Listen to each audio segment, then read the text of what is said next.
Here in Kuppam, Chittoor district as YCP mobs continue to create unrest echoing their past conduct while in power. In a shocking incident, YCP co-option member Akhtar along with his brother Anzad allegedly attacked Anganwadi worker Nazia Begum in Ragi Mannu Mitta after she refused to comply with his demands.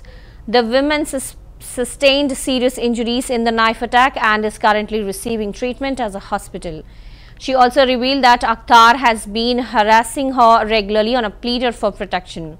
Reacting strongly, TDP leaders condemned the rising atrocities of YCP leaders and demanded a swift police investigation and strict punishment for the accused.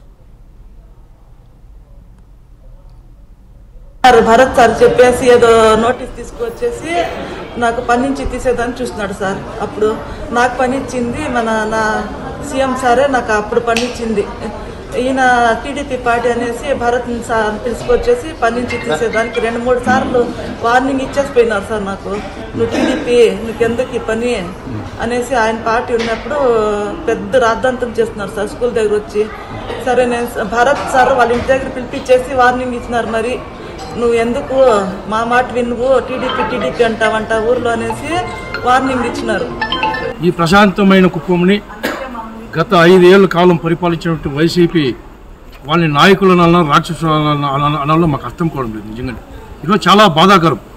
ఈరోజు చూస్తూ ఉంటే ప్రతిరోజు కూడా కుప్పం ప్రశాంతంగా ఉన్నటువంటి కుప్పంలో ఏదో విధంగా ఇక్కడ దాడులు చేయడము, ప్రశాంతమైన వాతావరణాన్ని భంగం కలిగించడము, అది అల్లర్లు సృష్టించడము, కులమత వర్గాలకు చిచ్చు పెట్టడము, ఈ విధంగా రకరకాలుగా ఈ కుప్పంని వాళ్ళు భయభ్రాంతులకు గురి చేస్తున్నారు.